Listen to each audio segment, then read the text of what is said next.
विद्यार्थी मित्रों नमस्कार। धोरण 12 तत्वज्ञान प्रकरण 3 अनुमानना नियमो। विद्यार्थी मित्रों આપણે આગળના વિડિયોમાં પૂર્વાંગના સ્વીકાર પરથી ઉત્તરાંગના સ્વીકારને લગતો નિયમ અને ઉત્તરાંગના નિષેધ પરથી પૂર્વાંગના નિષેધને લગતો નિયમ આ બે નિયમ વિશે અભ્યાસ કરી ચૂક્યા છીએ। હવે આપણે આગળના નિયમો વિશે જાણકારી પ્રાપ્ત કરીએ। નિયમ નંબર 3 સૌપાઠિક સંવિધાનને લગતો નિયમ। હવે સૌપાઠિક સંવિધાનના નિયમનું કથન, સમર્થન, રૂપનું, સત્યતા કોષ્ટક, દલીલના રૂપનું, પ્રામાણ્ય અને સંક્ષેપ આટલી વિગત જણાવવાની હોય છે, જે આ પ્રમાણે છે। સૌ પ્રથમ આપણે કથન જોઈએ।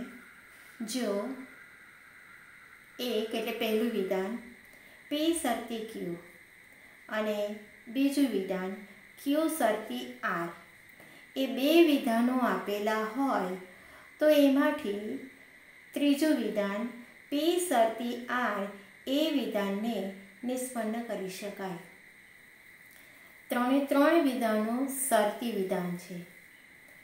હવે એનું સમર્થન જોઈએ। સમર્થન પહેલું વિધાન P શરતી Q અને બીજું વિધાન Q શરતી R એ બે વિધાનો સત્ય હોય તો એમાંથી ત્રીજું વિધાન P શરતી R એ વિધાન પણ સત્ય જ હોય છે। કારણ કે જો પ્રથમ બે શરતી વિધાનો સત્ય હોય તો શરતી વિધાનના સત્યતા મૂલ્યના નિયમો પ્રમાણે એનું ત્રીજું વિધાન શરતી વિધાન અસત્ય હોય જ ન શકે, અર્થાત એ સત્ય જ હોવું જોઈએ। ફરીથી વિદ્યાર્થી મિત્રો, જો પહેલું વિધાન P શરતી Q, બીજું વિધાન Q શરતી R એ બે શરતી વિધાનો સત્ય હોય તો એમાંથી ત્રીજું વિધાન યાને કે ફલિત વિધાન P શરતી R એ વિધાન પણ સત્ય જ હોય છે। કારણ કે જો પ્રથમ બે શરતી વિધાનો સત્ય હોય તો શરતી વિધાનના સત્યતા મૂલ્યના નિયમો પ્રમાણે એનું ત્રીજું વિધાન શરતી વિધાન અસત્ય હોય જ ન શકે, અર્થાત એ સત્ય જ હોવું જોઈએ, સત્ય જ હોય છે। રૂપ આથી સૌપાઠિક સંવિધાનને લગતો નિયમ જણાવે છે કે નીચેનું રૂપ ધરાવતી કોઈ પણ દલીલ હંમેશા પ્રમાણભૂત હોય છે। P શરતી Q, Q શરતી R માટે P શરતી R। દલીલના રૂપનું સત્યતા કોષ્ટક। હવે એમના રૂપમાં જે દલીલનું રૂપ છે એમાં સાદા વિધાનની સંખ્યા 3 છે, P Q R। તો સૌપ્રથમ P Q R નો સ્તંભ રચીશું। ત્યાર પછી એનો પ્રથમ આધાર વિધાન છે P શરતી Q, ત્રીજું આધાર વિધાન છે Q શરતી R અને ફલિત વિધાન છે P શરતી R। હવે હરોળની સંખ્યા છે।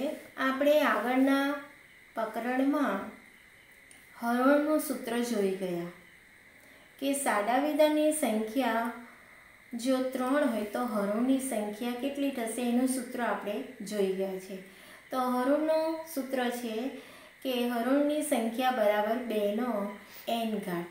n બરાબર સાદા વિધાનની સંખ્યા, તો સાદા વિધાનની સંખ્યા 3 છે એટલે 2નો 3 ઘાત એટલે 2 × 2 × 2 બરાબર 8 એટલે હરોળની સંખ્યા થશે 8।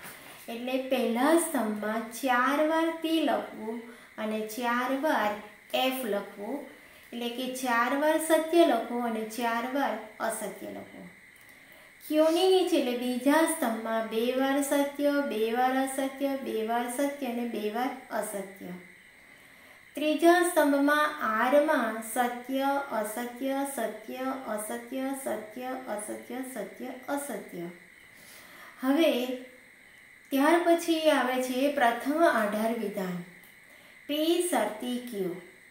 હવે એમાં પી શરતી ક્યુનો સ્તંભ રચવું હોય તો પહેલો સ્તંભ અને બીજો સ્તંભ એટલે પી અને ક્યુ જેમાં આપેલું હોય એના પ્રમાણે લખવાનું હોય છે। તો પહેલી હરોળ મુજબ પી ક્યુ સત્ય છે એટલે પી શરતી ક્યુ પણ સત્ય થશે। બીજી હરોળ મુજબ પી ક્યુ સત્ય છે તો પી શરતી ક્યુ પણ સત્ય થશે।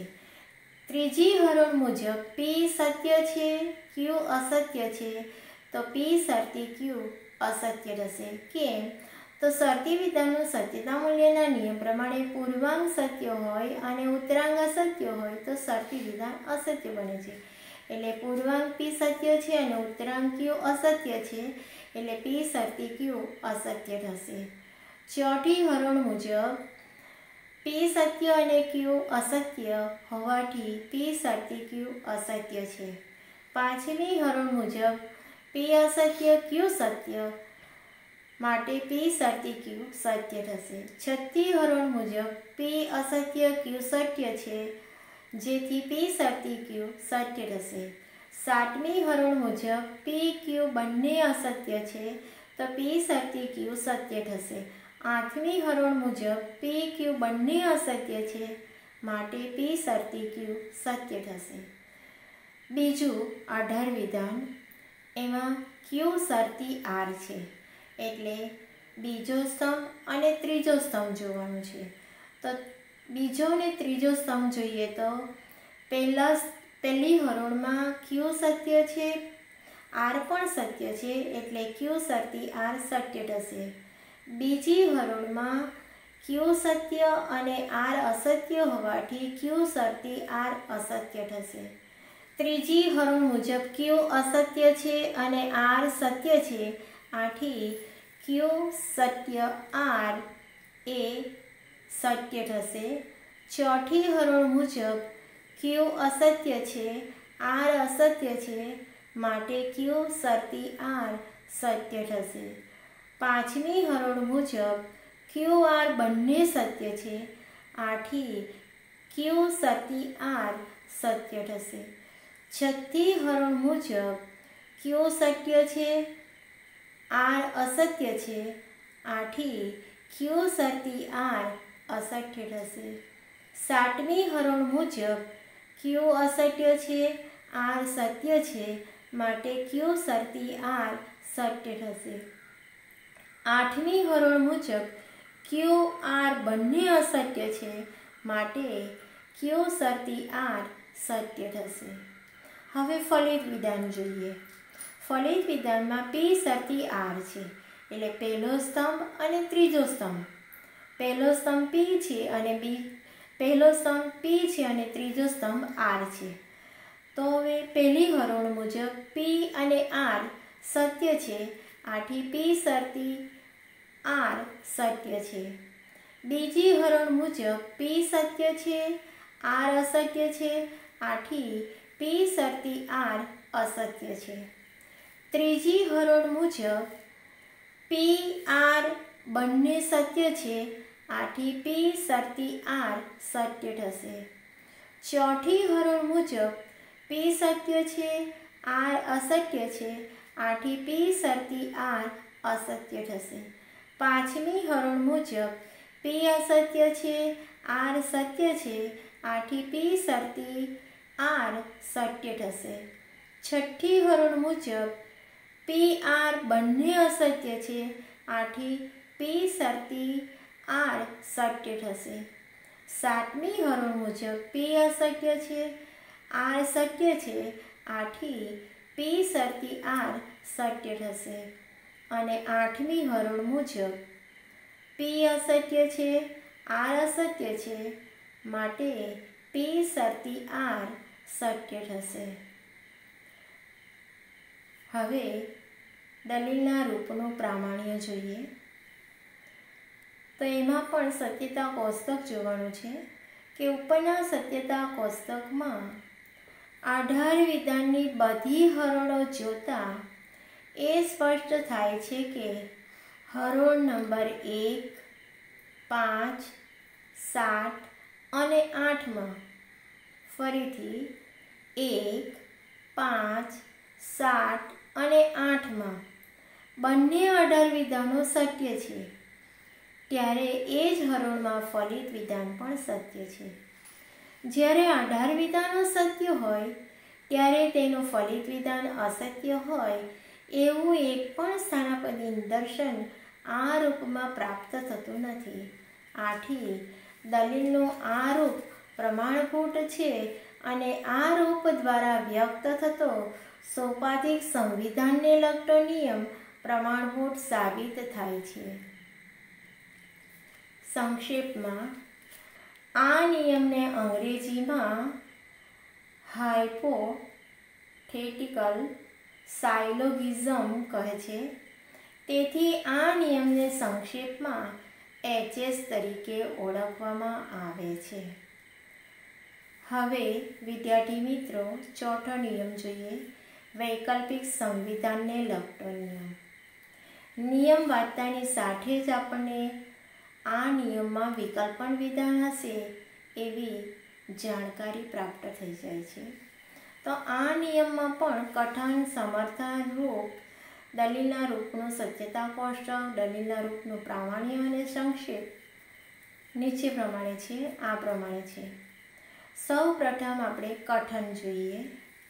કથન: જો પહેલું વિધાન 1 P વિકલ્પન Q અને 2 નિષેધ P એ બે વિધાનો આપેલા હોય તો તેમાંથી Q વિધાનને નિષ્પન્ન કરી શકાય. જો P વિકલ્પન Q, નિષેધ P એ બે વિધાનો આપેલા હોય તો એમાંથી Q વિધાનને નિષ્પન્ન કરી શકાય. સમર્થન: પહેલું વિધાન P વિકલ્પન Q અને બીજું વિધાન નિષેધ P એ બે વિધાનો સત્ય હોય તો ત્રીજું વિધાન Q એ વિધાન પણ સત્ય જ હોય છે, કારણ કે જો P વિકલ્પન Q એ વૈકલ્પિક વિધાન સત્ય હોય અને એનો એક વિકલ્પ P એ અસત્ય હોય તો વૈકલ્પિક વિધાનના સત્યતા મૂલ્યના નિયમો પ્રમાણે એનો બીજો વિકલ્પ Q અસત્ય હોઈ શકે જ નહીં, અર્થાત તે સત્ય જ હોવો જોઈએ. હવે વિદ્યાર્થી મિત્રો જુઓ કે અહીંયા P વિકલ્પન Q એ સત્ય છે અને નિષેધ P પણ સત્ય છે. વિકલ્પનમાં વિકલ્પનના સત્યતા મૂલ્યનો નિયમ લાગશે અને નિષેધ Pમાં નિષેધનો સત્યતા મૂલ્યનો નિયમ લાગશે. જો નિષેધ P સત્ય હોય તો P એ અસત્ય હોવું જોઈએ. આથી અહીં એનો એક વિકલ્પ P અસત્ય હોય તો વૈકલ્પિક વિધાનના સત્યતા મૂલ્યના નિયમ પ્રમાણે એનો બીજો વિકલ્પ Q અસત્ય હોઈ શકે જ નહીં, અર્થાત સત્ય જ હોવો જોઈએ. રૂપ: આથી વૈકલ્પિક સંવિધાનને લગતો નિયમ જણાવે છે કે નીચેનું રૂપ ધરાવતી કોઈ પણ દલીલ હંમેશા પ્રમાણભૂત હોય છે. ફરીથી વિદ્યાર્થી મિત્રો, આથી વૈકલ્પિક સંવિધાનને લગતો નિયમ જણાવે છે કે નીચેનું રૂપ ધરાવતી કોઈ પણ દલીલ હંમેશા પ્રમાણભૂત હોય છે. P વિકલ્પન Q, નિષેધ P માટે Q. હવે વિદ્યાર્થી મિત્રો ખાસ ધ્યાન રાખવાનું છે, કથન અને સમર્થનમાં વિધાનપરક અચલ એટલે કેપિટલ અક્ષરોનો ઉપયોગ કરવાનો હોય છે, જ્યારે રૂપમાં વિધાનપરક પરિવર્તીઓનો ઉપયોગ કરવાનો હોય છે, એટલે સ્મોલ અક્ષરનો, નાના અક્ષરનો ઉપયોગ કરવાનો હોય છે. દલીલના રૂપનું સત્યતા કોષ્ટક. હવે રૂપમાં સાદા વિધાનની સંખ્યા 2 છે, P અને Q છે, એટલે આપણે પહેલાં એનો આદ્ય સ્તંભ P અને Q લખી દઈએ. ત્યારબાદ પહેલું આધાર વિધાન છે P વિકલ્પન Q, એટલે પ્રથમ આધાર વિધાન P વિકલ્પન Q. બીજું આધાર વિધાન નિષેધ P છે, એટલે બીજું આધાર વિધાન નિષેધ P. અને 3 પછી આવતું વિધાન એટલે ફલિત વિધાન Q છે. હવે અહીંયા સાદા વિધાનની સંખ્યા 2 હોવાથી હરોળની સંખ્યા 4 થશે.